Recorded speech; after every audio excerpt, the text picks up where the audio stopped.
Call the November 13th, 2024 Planning and Zoning Commission regular meeting to order. If you are able, please rise and join me in the Pledge of Allegiance. I pledge allegiance to the flag of the United States of America and to the republic for which it stands, one nation, under God, indivisible, with liberty and justice for all. May we have the roll call, please? Chair Alstead? Present. Commissioner Petty? Here. Commissioner Fikes? Here. Commissioner Ersley? Present. Commissioner Kraus is absent tonight. Commissioner Woodard? Here. Vice Chair Twait? Here. You have a quorum. Thank you. Is there a motion to approve the agenda and consent agenda as presented? I'll approve the agenda and consent agenda as presented. You have a second? Second. All right. Would the clerk please read the consent agenda items into record? You have approval of minutes, regular meeting of October 23rd, 2024, and new business action approval requesting an excused absence for the October 23rd, 2024 regular meeting from Chair Halstead, and that is your consent agenda. Thank you very much. Are there any public comments on any of the consent agenda items just read by the clerk? Good, because I was absent. Is there any remote attendees wishing to speak? No? No seeing? If we have any remote attendees that would like to speak, please raise your hand at this time to be unmuted. No. Are there any revisions to the agenda? Seeing none, are there any objections approving? Hearing no objections, the agenda and consent agenda are approved. All right, scheduled public comment, we have done. Unscheduled public comment, is there anyone from the public wishing to speak to anything that is not on the agenda? And again, anyone on Zoom, please raise your hand and you will be unmuted.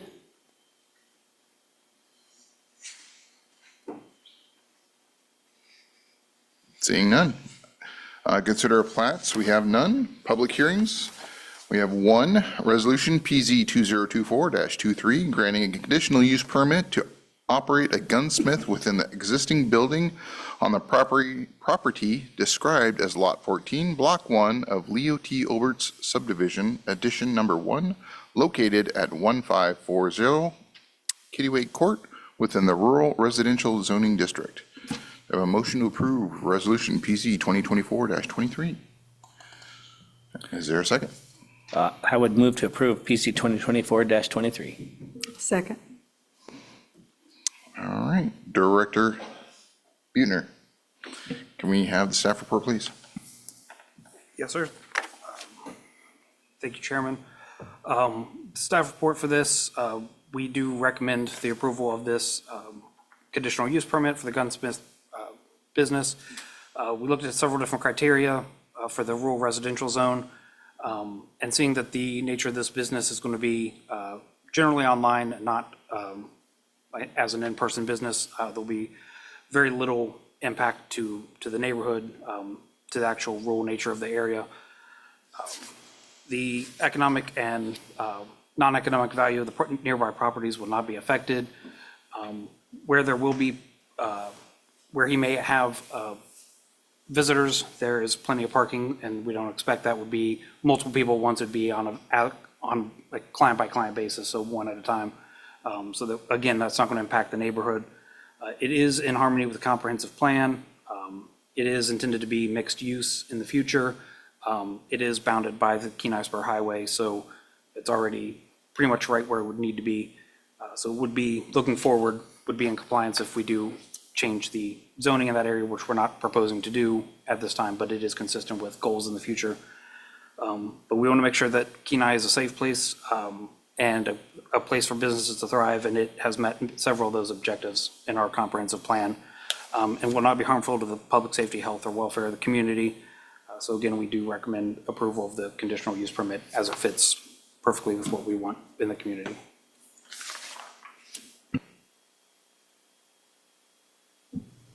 Thank you very much. We'll now hear the applicant's presentation. You can approach the podium or raise your hand. No, you're here, so you don't need to be on Zoom. State your name. David Wolf. Do you have anything additional you would want to add?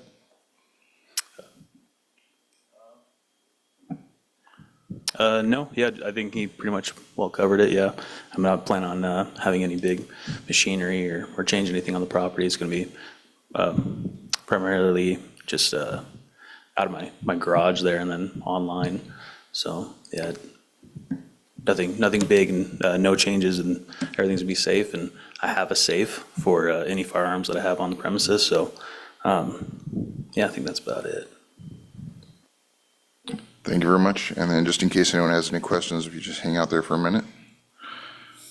Anyone from the public would want to speak on Resolution PZ 2024-23 or online? And again, if you are on Zoom and would like to speak at this time, please raise your hand to be unmuted.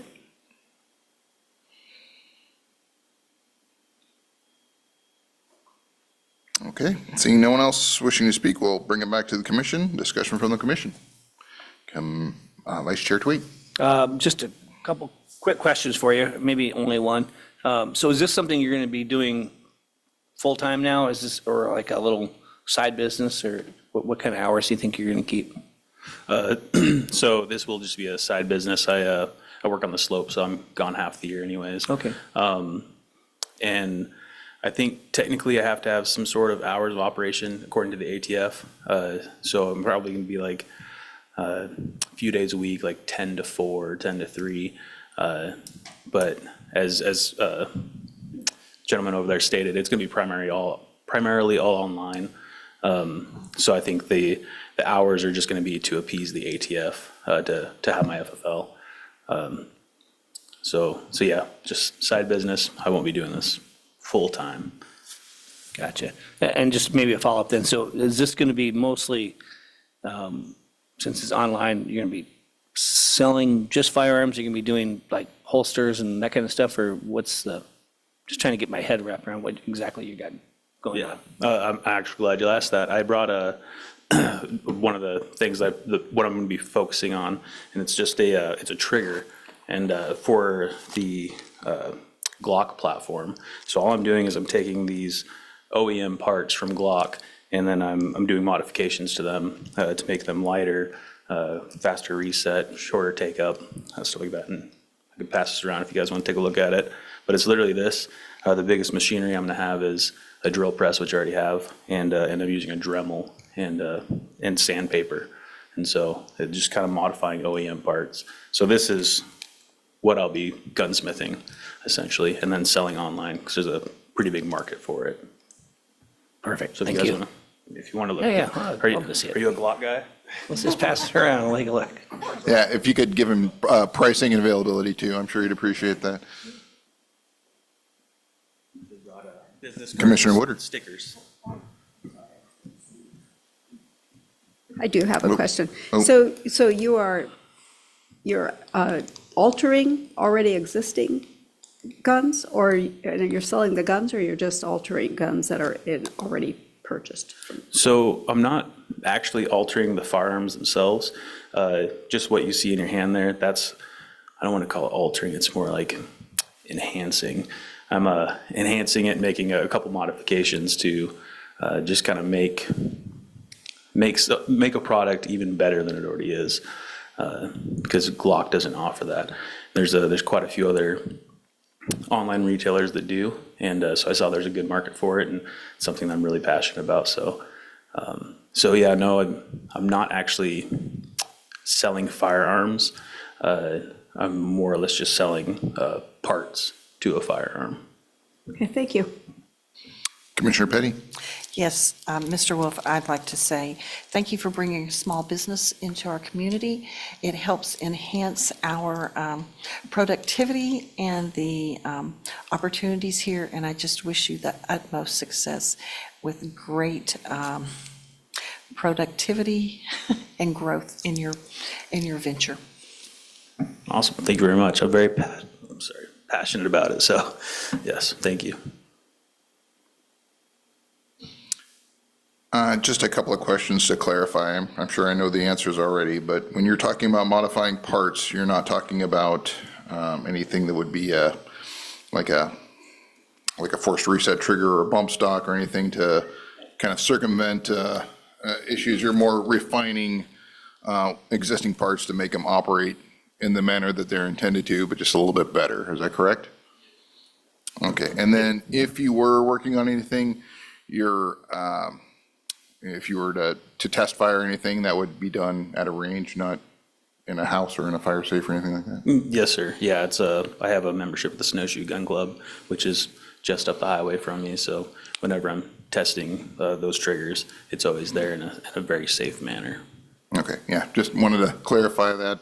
Again, I knew those answers, but, and then I would just also like to say that, yeah, it's awesome to have you in the community and helping out and being a member, and definitely something that the community needs is more gunsmiths, and I hope that you expand your catalog of services in the future. One day, maybe. I appreciate it. Are there any other questions? So no one else to speak, we'll bring it back. Nope, that was ours, wrong line. Do we have a vote? I guess, take a vote, right? Commissioner Fikes? Yes. Vice Chair Twait? Yes. Commissioner Woodard? Yes. Commissioner Ersley? Yes. Commissioner Petty? Absolutely. And Chair Alsted? Yes. Motion passes. Okay, please note there's a 15-day period that an aggrieved party can file an appeal with the clerk's office. And thank you very much. Oh, we don't get to keep that?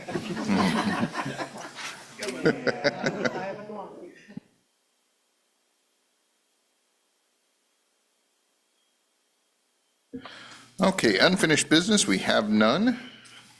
New business. I'm not supposed to read that part.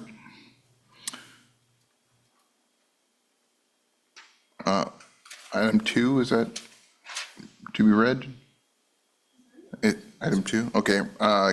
Recommending the Kenai City Council enact an ordinance amending Kenai Municipal Code, Section 14.30.030, general provisions to update the most recent version of the flood insurance study.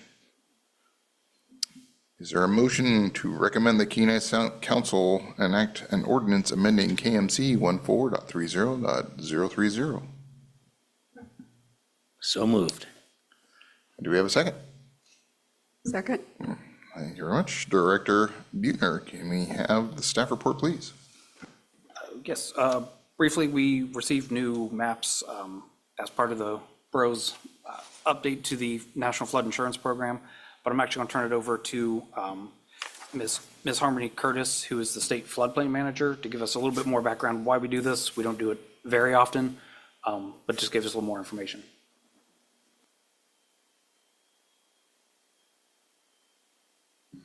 Okay. Hi, everyone that I haven't met. I'm Harmony Curtis. I work for the state of Alaska and DCRA office, and I'm the state floodplain manager. So I kind of do the floodplain program statewide.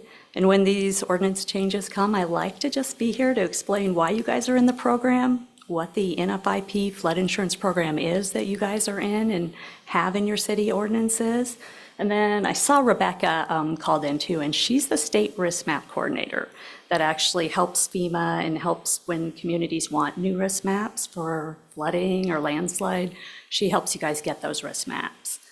So, see if I can get this working. Oops. Maybe I'm not so good at this. Towards you? Oh, is that where it's?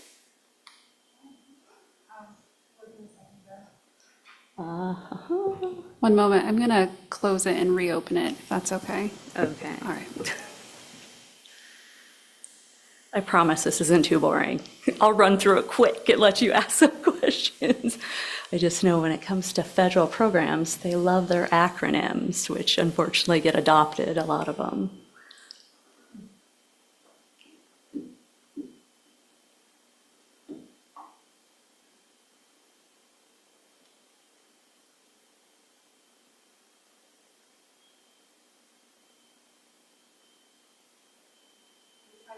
Okay, let's.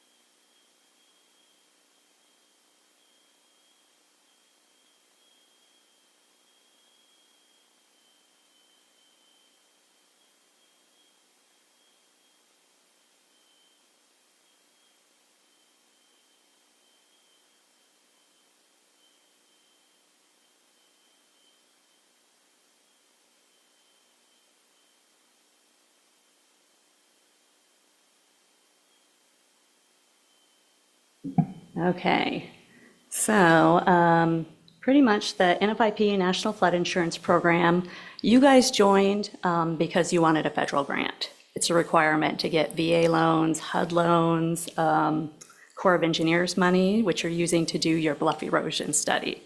The last 3 communities that joined, because they wanted some grants, ended up joining because that was the carrot to be in the flood insurance program. So by doing that, people in Kenai, everybody in the city limits, whether they're on the river or not, can buy flood insurance if their insurance requires it, or if they have snow storage near their house and they're worried that it's gonna melt and cause damage. So by doing this, you guys are able to get federal maps. You're able to reduce loss of life if there is flooding. If you guys remember that cabin that floated down the Kenai River about 10 years ago, that happens during flooding when stuff isn't anchored. So it's kind of we try to protect city employees and residents. Reduce disaster relief costs. You'll get more grants in disaster relief because you're part of the program. So that's yet another carrot on why you joined. And you can give your residents flood insurance. Right now in Alaska, we have 34 communities that are in the program, which is 40% of our state, about 87% of our population is in. And you can see, I mean, pretty much it's all the populated areas, because for development, if you're developing along the river or in floodplain or wet areas, banks generally require that you get flood insurance. You gotta be in the NFIP to get federal flood insurance from your State Farm agent or your normal agent. So it's pretty much, communities join because they don't mind adding it into the regulations, so the residents can be happy and get flood insurance. In the US, we do have a lot of communities that participate. The average cost per year in the US is $739. In Alaska, our average cost is $409. So we're actually the lowest in the whole nation for flood insurance cost. In Juneau, the houses that just flooded, they were about $300 a year for flood insurance. And of the ones that were damaged, I think that we had 12 that had flood insurance, unfortunately, so it was only maybe 10%. But the ones that did got money to rebuild, so they were pretty happy. And the rest said, oh, well, we'll probably get that next time. But right now, the city of Kenai, you guys have no people that have flood insurance, which is a little surprising because Kotzebue just had their flooding and they had, I think, 27 homes that had flood insurance. So it is something that if you do have snow storage you're doing in an area, or an area like maybe VIP across the highway from that area that had a lot of flooding, just recommend if people are complaining about groundwater or who's gonna fix their basement flooding, maybe they should get flood insurance because that'll cover costs during floods. So I had a brief history of it. Pretty much, we started in Alaska in the 70s. Fairbanks was the second community to join the program. They were the first to apply because they had that huge flood that devastated all of downtown Fairbanks. It was, I think, the Chena River or Nanana, whichever river runs straight through downtown. So they had a ton of flood damage, joined the program, and then Alaska, slowly the other communities started to join when they saw that they could get disaster relief and prorated flood insurance. So we kind of jumped on the bandwagon really quick with that. But it's a program that FEMA gives you the rules. I, as a state, help you guys write your regulations, comply with the rules. And then it's one of those where it's up to you to follow your own regulations for planning and zoning and building code wherever you happen to stick it. Every community has it in little different spots in their code. So it's always interesting to look, I'm like, is it in coastal? Is it in habitat protection? So I'm always looking through codes to see where it is and make sure you just have the minimum standards in there, which is for you guys, you have build a base flood elevation level. You have the normal anchor stuff down, keep your fuel tanks, if they're in the floodplain, they need to be elevated and anchored. And your city complies real well. You have building inspections, you have building codes, you guys have no issues with it. You only have a small area that's in the floodplain right along the Kenai River and kind of towards Beaver Creek. So it's fairly innocuous for you to have it in your code as a program. You just add it into your building permits. So Kevin doesn't have a problem with it. It's a pretty win-win for you guys to be in it. The participation is, like I said, you guys adopted some minimum code language in there so that you can be in the program. You could be out of the program if you decide not to enforce the building regulations. And you get technical assistance, new maps. If you need help, pretty much contact me if you need any help with regulations, if you're looking for special grants or specific information. And if I don't have it, I will find someone because I'm on a lot of groups statewide. And Rebecca's on the line. If you guys are looking at a new area that has a lot of flooding and you want to add flood regulations, flood maps, you can do that. Seward added in areas that aren't on their flood maps that frequently flood. That's fine. It's your community program. As long as you meet the minimums, you can make changes. If you want people to build 2 feet above ground in a certain area, it's something you can just roll into the program. So it's really community driven.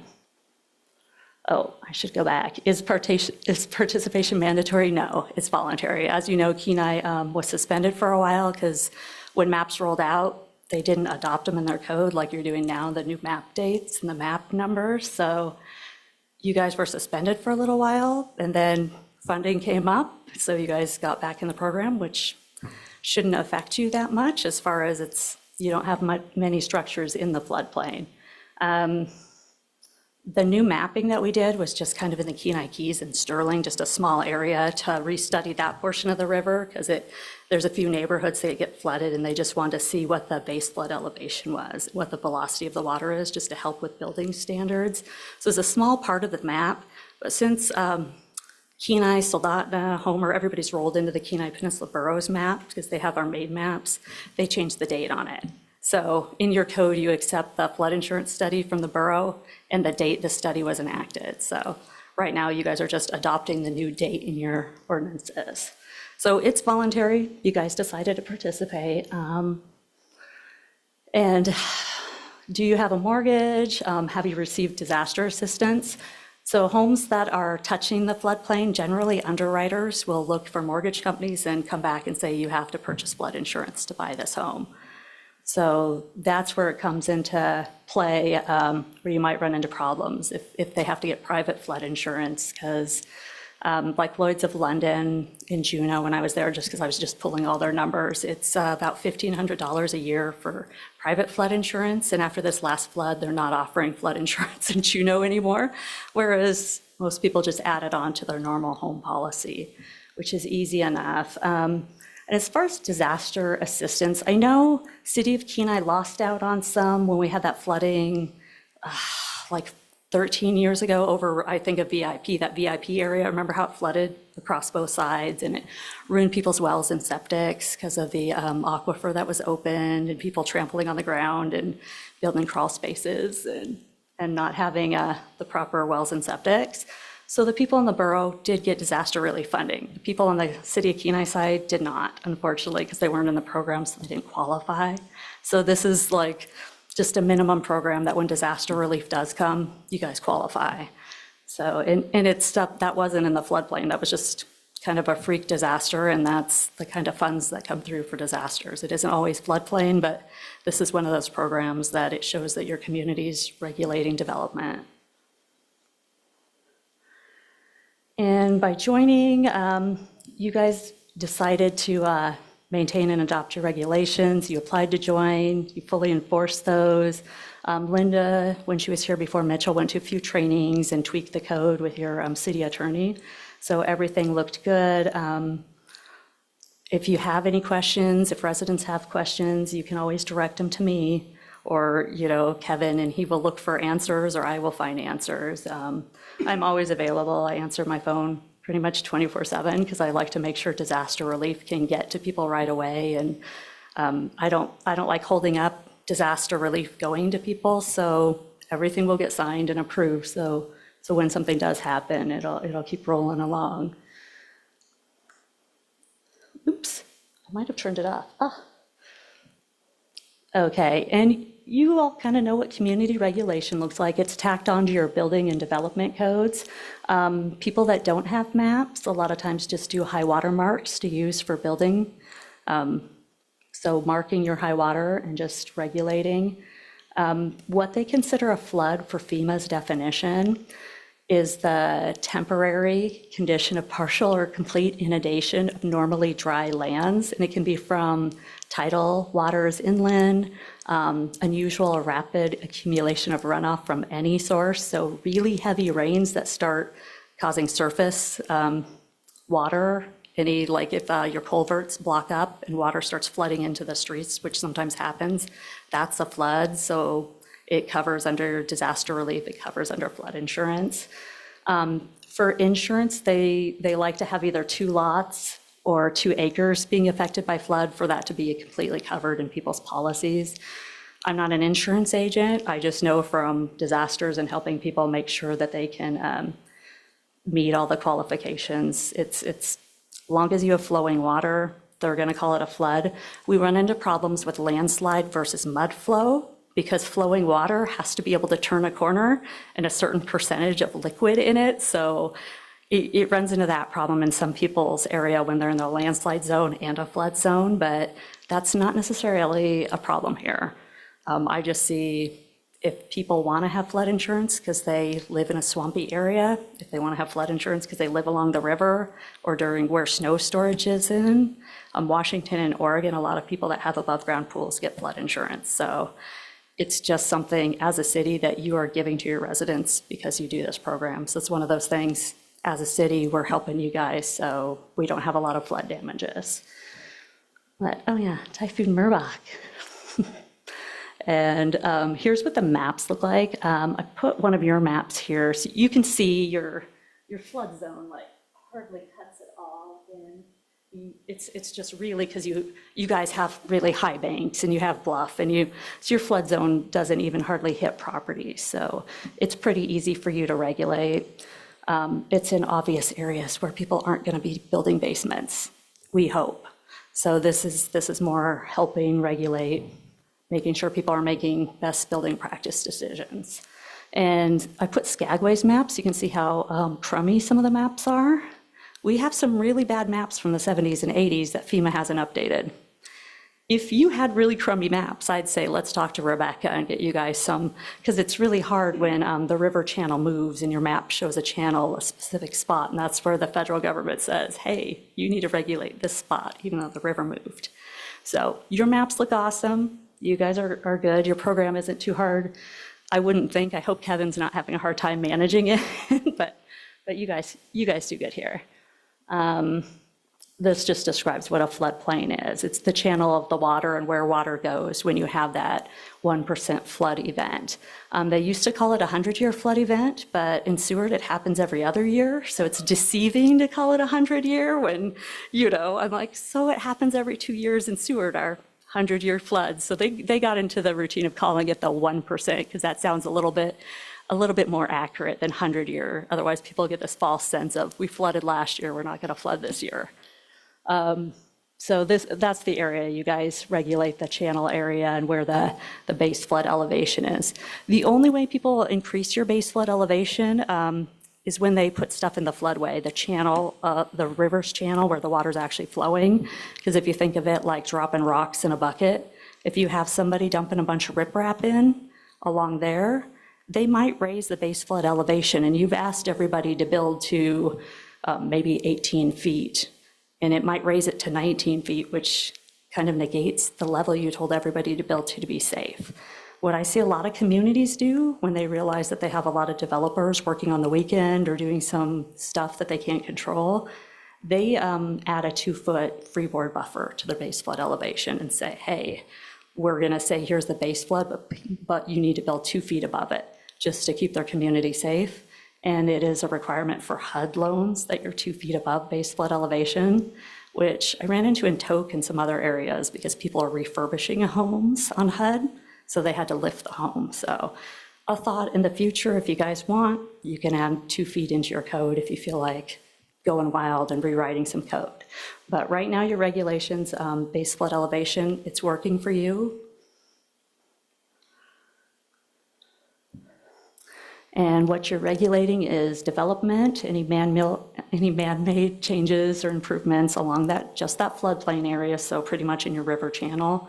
If people are doing fishing platforms, if they're dumping riprap to protect road, things of that sort, it's all allowed. You just want to make sure that they're not affecting, dumping it in the floodway part of it.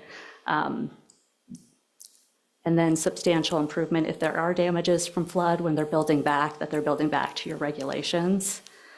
And that's what you guys are regulating right now. That's all you have to. So it's a pretty, I mean, it's just part of your building code. So it's a pretty easy program to enact when you have building codes. So the goals is to reduce emphasis on flood control and do floodplain management. Less temporary dikes and sandbags, and actually having people build to your standards so you don't have to worry about losing structures and roads. And this, of course, reduces federal disaster costs.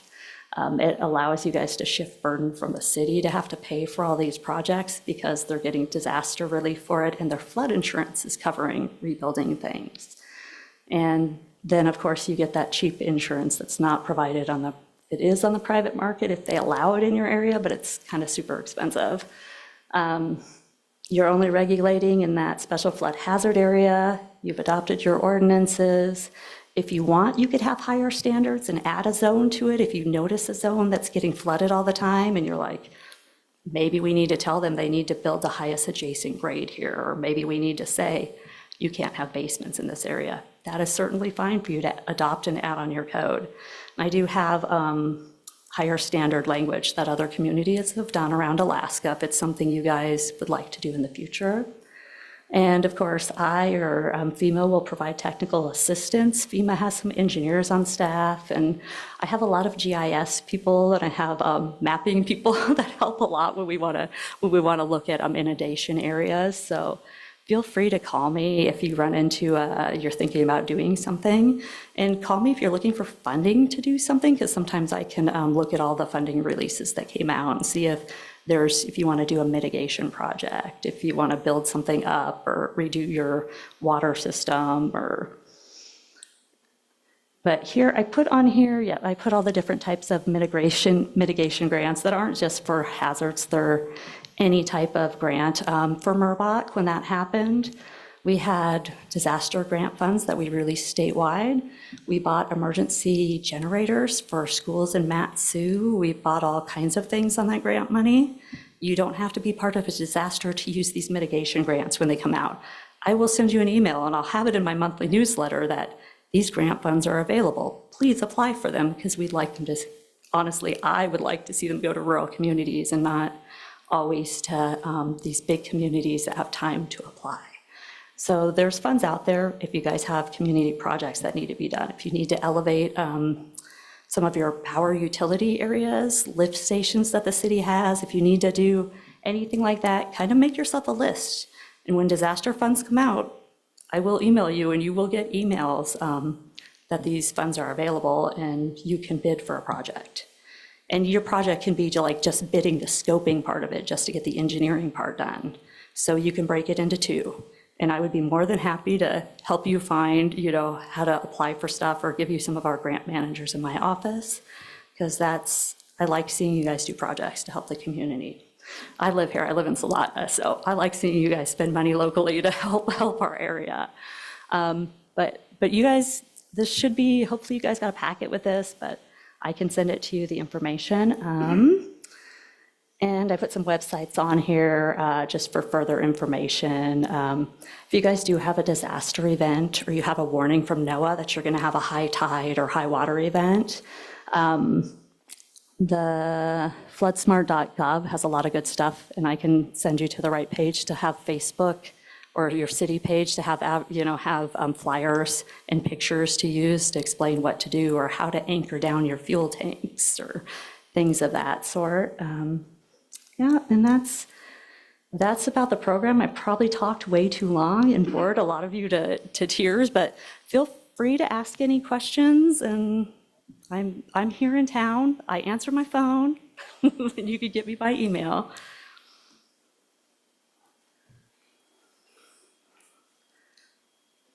I got a question. Is there anybody, before we get going, can open it up for public comments? Was there anyone online? Ms. Ryan, if you wanted to say anything, you could raise your hand and I'll unmute you.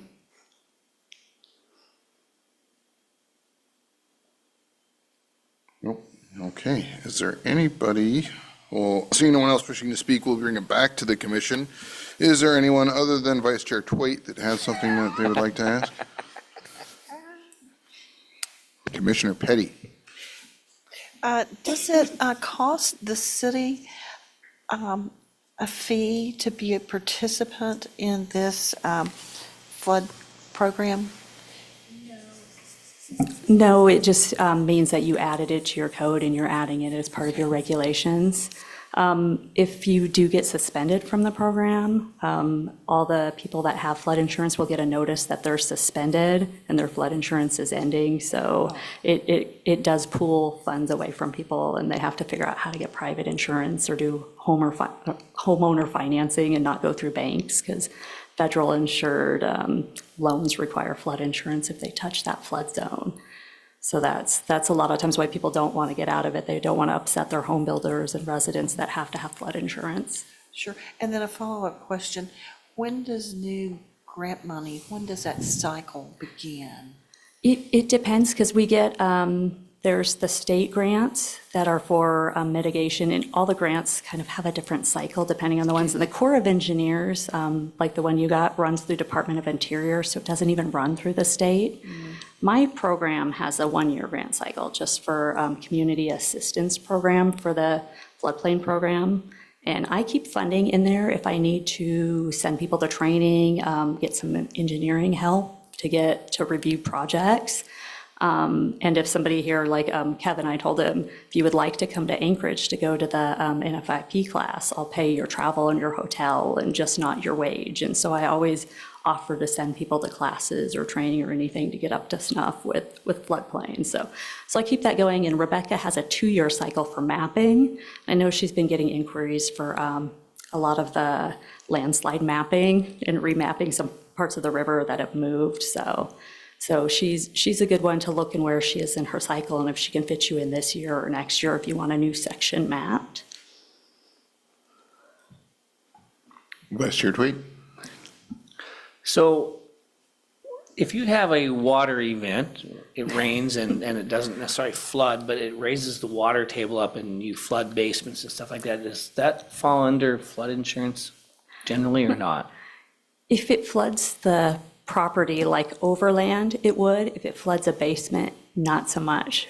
It does. Because, and if it's considered an actual basement, like it's got a 6-foot or 5-foot roof, they're not going to cover anything but storage items kept down there.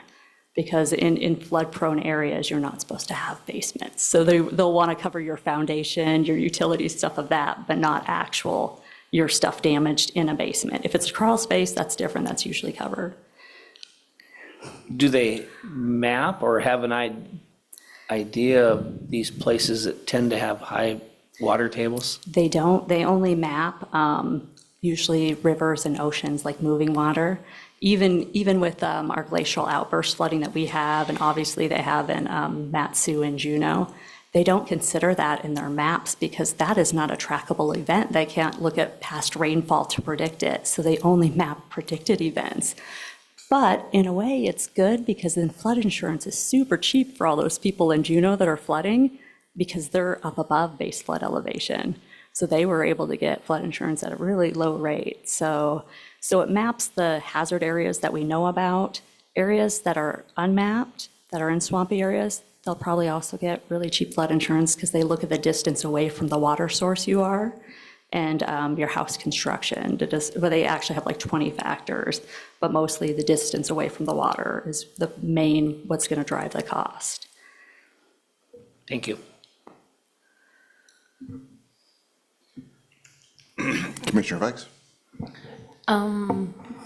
Tell us a little bit about the maps that you're providing or you're gleaming your data from. What are the most current dates on that, and what are your intentions to get them updated in order to have us provide this for the residents in the community? How are we knowing how you're basing your regulations on?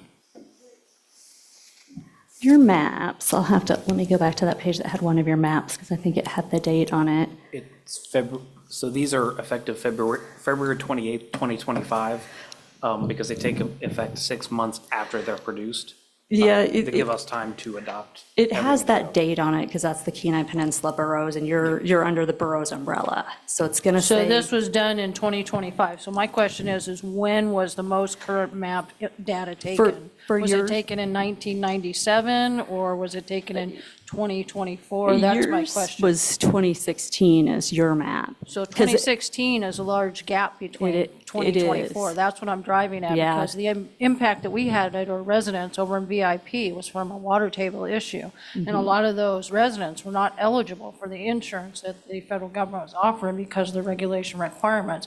And if you're soliciting the city to take this burden on, what percentage of our residents might it apply to? So 100% of your residents can get flood insurance. It's available. It's going to be higher costs maybe if they have a floating houseboat in the channel.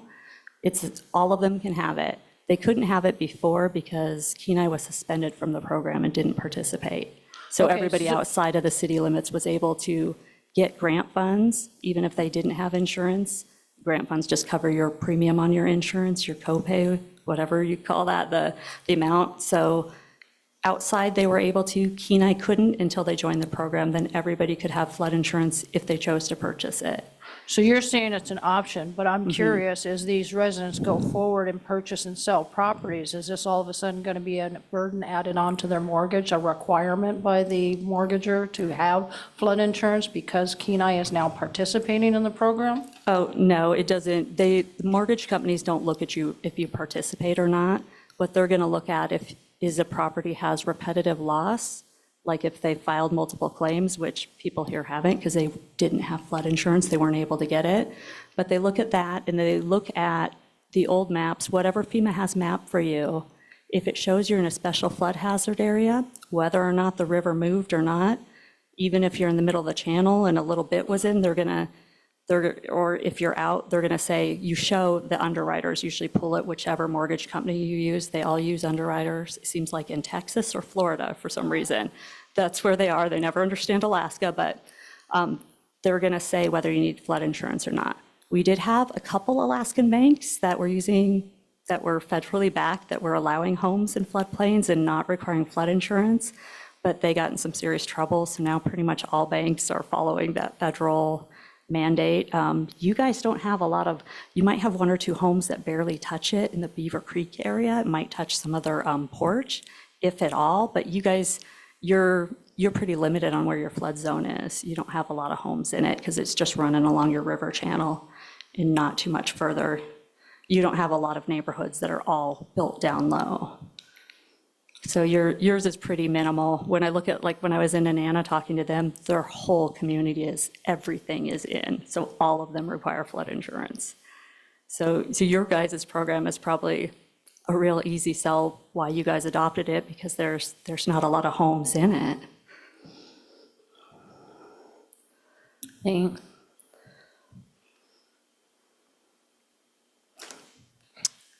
Any other questions? Do you know how many homes we have that are in our floodplain area?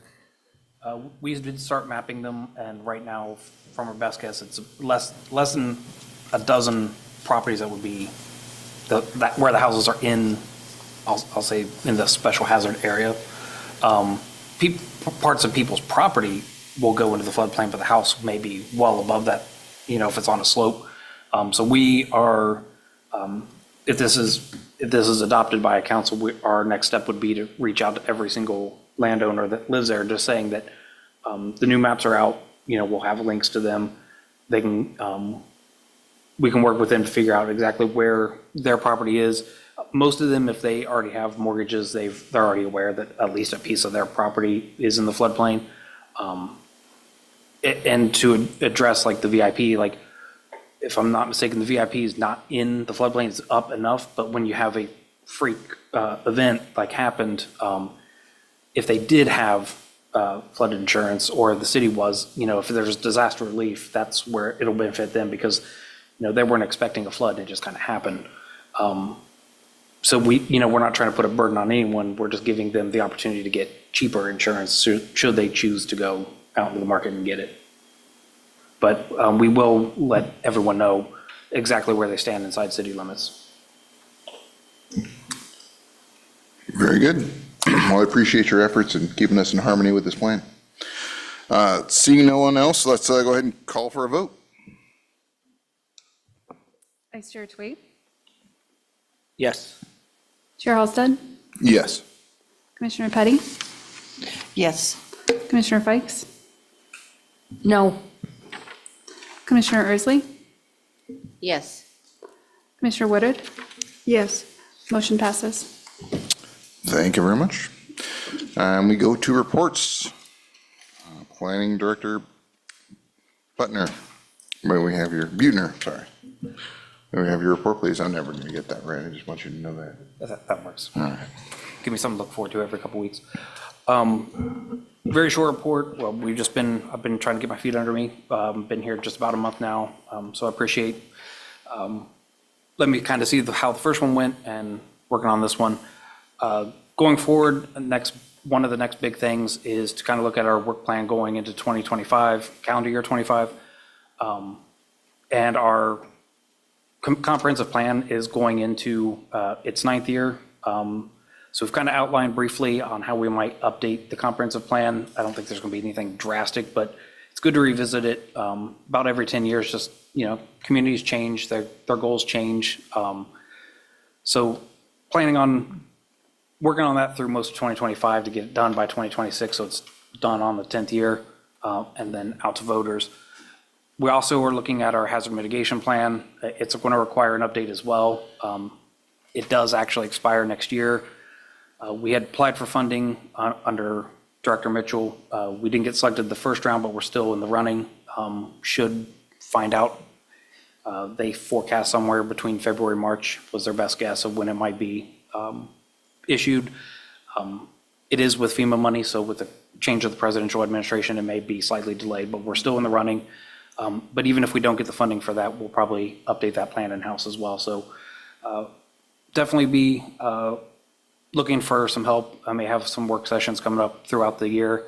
I will also say that we don't have any business for the next scheduled meeting, which would be the 27th, which is the day before Thanksgiving. So I would hope that the chair would allow us not to have that meeting. And also the one that would fall actually on Christmas Day, so the next business day would be the 26th. We don't anticipate having much business that can't be delayed into January, so we would be asking for that one to be canceled as well. Well, thank you, sir. My report as a commission chair, not quite sure what they really want me to report other than that you guys are awesome. So I've been doing this for quite a while now, and I do think we have a very diverse team here that provide a lot of insights on a lot of different facets of our community. And I appreciate your input, all of you, as I'm trying to get used to glasses. But it's great to hear all of your voices when we have issues come up and comments and concerns and like I said, insights on things that I don't necessarily always think of myself. So keep up the great work, and yeah, maybe we'll kind of skip each other for the holidays, but I appreciate you guys all being here when the time comes. Yeah, and it is cold out, so.